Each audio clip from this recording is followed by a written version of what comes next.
¿Crees que se están inflando las cifras, que se está desmesurando, que la pandemia pues no es tal como nos lo están vendiendo ahora en este momento, en agosto? Bueno, en principio lo que creo es que no se ha aislado el virus, o sea, no se han formulado no se han llevado a cabo los postulados de Koch, que siempre en infectocontagiosos se ha tenido en cuenta. Entonces, si no se ha aislado el virus y los postulados de Koch no se han demostrado con este virus, es que verdaderamente primero lo tienen que demostrar. Y los PCR no miden el virus, sino miden una secuencia genética que como mucho son 200 nucleótidos, cuando el virus, por supuesto, en la biblioteca a nivel mundial, se dice que tiene 130.000 nucleótidos. Entonces, verdaderamente creo que es cuestión de cara o cruz el que alguien le diga si es PCR positivo o PCR negativo. Sin embargo, para fabricar un test, primero hay que fabricar un patrón. Con este patrón se regulan los otros tests, Para poner un contakilómetros en el coche para saber si vamos a 90 o 100 o 80, pues han tenido que regular este aparato con un modelo para que funcione igual. Entonces, se aísla el ARN del supuesto virus y al ser una molécula tan pequeña, estos aparatitos pues no marcarían nada.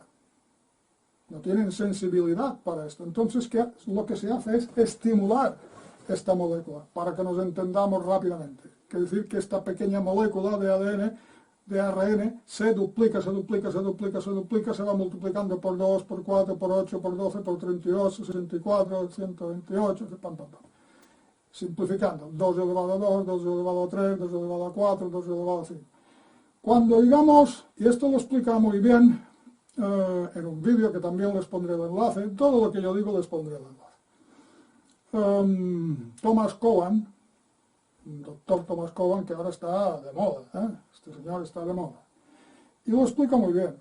Dice, mire, cuando llegamos al 2 elevado a 35, el test da negativo, pero ya en el 2,36, elevado a 36, es decir, el doble, la cadena que sea el doble de larga, ya empieza a cambiar de color el aparato del test.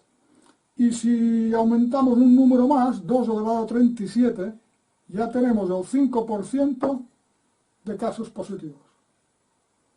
Bueno, y si seguimos aumentando la longitud de esta cadena de ARN, llegamos a 2 elevado a 60, en que todos los tests resultan positivos. Si sale positivo, hay más posibilidades de que sea positivo. Bueno, si se ha hecho bien, efectivamente, no es que haya más posibilidades, porque ahora vamos a las otras partes. Es decir, eso es uno de los puntos delicados. Luego, el otro punto delicado y el principal es el diseño de los cebadores, es decir, cómo se va a amplificar el ADN una vez que ya hemos pasado el ARN a ADN. Para eso hacen falta cebadores o primers, que se llama, que se tienen que colocar en las hebras de ADN en los dos extremos, en 3' y 5', y entonces a partir de aquí, por sucesivos ciclos, se van amplificando las cadenas hasta que dé una cantidad suficiente para poder ser vista, leída, separada por electroforesis o cuantificada de alguna manera, ¿no? Pero claro, es que es lo que he dicho desde el principio, esos primers los diseñó el doctor Christian Dorsten, va sacándolos de una biblioteca llamada GenBank, antes de que se hubiera aislado el coronavirus, suponiendo que el coronavirus exista. Entonces, eso, como poco, va a ser similar a la de otros coronavirus, como poco al de SARS-1. Por lo tanto, los positivos no quiere decir que tú tengas el SARS-2, es que no lo podemos saber, es imposible. Y por último, con la fluorescencia, sí, depende de los ciclos, porque a veces puede ser que si con 37 ciclos de negativo y si hago 38 o 39 ya de positivo, porque amplifico más lo que sea que haya ahí. Entonces, la PCR no es fiable. No es que lo diga yo, es que lo dicen los organismos oficiales. Sí. Es que además los CDC rebajaron los estándares. No hay un gol estándar, no hay control negativo.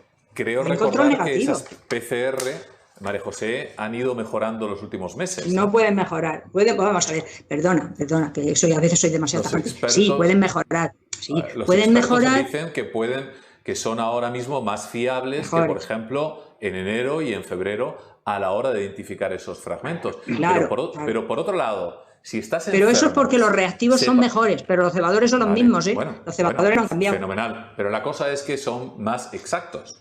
No, pero no pueden ser más exactos si no hay un control negativo. No, porque pueden ser más exactos en amplificar lo que estén amplificando. Que vete tú a saber lo que es. Digamos que lo amplifican mejor. Venga. Ya, pero lo que sea, lo que Dios quiera. Ni para ti, ni para mí. Amplifican lo que estén amplificando. Pues precisamente empezaría por lo que tú has referido. Es decir, por explicarles a nuestros oyentes que el propio creador de la susodicha prueba del PCR, de la reacción en cadena de la polimerasa, el propio creador de ese test, que fue el doctor Kary-Mullis, que murió el año pasado, se ha pasado 30 años negando que su prueba sirviera para detectar virus. Dicho eso, dicho para lo que Kary-Mullis mismo afirma para lo que no sirve la PCR, voy a explicar para lo que sirve la PCR, que es para lo que la creó Kary-Mullis. Y la técnica de la reacción en cadena de la polimerasa, la PCR, sirve para estudiar cadenas pequeñas de ADN o de RNA, pequeñas cadenas de menos de 300 letras de nucleótidos, de 300. Los que dicen que han descodificado al coronavirus afirman que tiene 30.000 letras. Sin embargo, la prueba de la PCR solamente detecta a cadenas inferiores a 300 nucleótidos, a 300 letras. ¿Y dónde se pueden encontrar esos trozos de ADN y ARN que detecta la PCR? Pues se pueden encontrar en todo, fijaos, en todos los seres vivos que tengan células. Es decir, desde las medusas y los pólipos, los peces, los insectos, las plantas, las flores, las frutas, los animales y el hombre. Aber wenn jemand kommt und sagt, ich denke, ich habe das Coronavirus, was machen Sie dann? Ist das überhaupt schon passiert bei Ihnen? Ja, habe ich auch schon gehabt. Patienten, die Halsweh hatten, starke Halsweh, ruhig, kann man sagen, und beginnenden Husten. Ich habe gesagt, den Test machen wir nicht, weil ich ihn für unsinnig halte. Dann sind die nach Hause. Ich habe ihnen gesagt, bleibt zu Hause, bis ihr gesund seid. Und dann haben die aber Druck gekriegt von ihrem Arbeitgeber. Die arbeiteten nämlich am Universitätsklinikum. Sie sollten sich testen lassen oder zumindest sollten sie gucken, ob sie Influenza haben. Und dann habe ich gesagt, okay, das mache ich, dann komm her, dann machen wir einen Influenza-Abstrich. Und der war tatsächlich positiv. Die hatten also Influenza A, und zwar offenbar dann die ganze Familie und auch noch Freundeskreise. Also die hatten sich tatsächlich vom Skilaufen eine Influenza A mitgebracht, was eine harmlose Erkrankung ist. Dem Mädchen ging es schon deutlich besser wieder, als sie hier war. Und nun hatte das Kind endlich einen Namen und alle waren beruhigt. Und wir haben den Corona-Test ausgelassen. Möglicherweise wäre er positiv gewesen. Also an der Geschichte sehen Sie schon, dass dieser Test sehr unzuverlässig ist. Das ist ein PCR-Test, also ein Test auf PCR-Basis, wo falsch Positive vorprogrammiert sind. Und es gibt eine Geschichte aus der USA, wo eine Keuchhustenepidemie aufgrund eines PCR-Testes einmal ausgebrochen ist, eine scheinbare Keuchhustenepidemie. Ein Keuchhustenerreger getestet worden, weil der eine oder andere in der Klinik anfing zu husten. Da hat jemand gedacht, oh, das könnte der Beginn einer Keuchhustenepidemie sein. Da müssen wir die Babys schützen, die Alten schützen. Also müssen wir das ganze Personal testen. Das wurde dann auch gemacht. Etliche waren positiv auf den Test. Es wurden tausende Antibiotikagaben verteilt. Impfungen wurden gemacht. Und 6 Monate später kam plötzlich der Bericht von der Klinikleitung, oh sorry, it was a false alarm. Sie hätten in keinem Fall den Keuchhustenerreger finden können. ADN, mejor dicho, los ácidos nucleicos son adenina, cistina, guanina, timina y uracil, ácidos nucleicos o nucleótidos capaces de producir el ARN, ácido ribonucleico, que con la transcriptasa revertida, el TR que le ponen a los PCR delante, entonces se transcribe en ADN, y un gen y un virus somos la misma cosa y tenemos millones en nuestro organismo. De hecho, creo que son como trillones, creo que son como 380 trillones de virus en el cuerpo o algo así. Y los genes. Entonces, cuando usted descarga adrenalina, se acidifica su sistema. Y entonces hay unas secreciones que han titulado, Ali Agraciado lo ha repetido varias veces, son el exosoma. Ese exosoma es una materia genética que cuando usted le pone un antígeno, que es lo que hacen cuando dicen que están haciendo la prueba de los virus, entonces reacciona, pero es un material genético que no es el virus porque no lo han secuenciado, no tienen lo que científicamente se llama golden standard, no lo tienen porque no lo han secuenciado, y eso es lo que detectan, es esa parte que es material genético del exosoma, pero eso es como si usted quiere tener una bicicleta y lo único que tiene es el manillar, el cuadro, el sillín y las ruedas, pero no tiene la bicicleta. Entonces esto es igual, cogen pedacitos de cosas que todos segregamos y luego los números los ponen como les da la gana. Entonces el test está...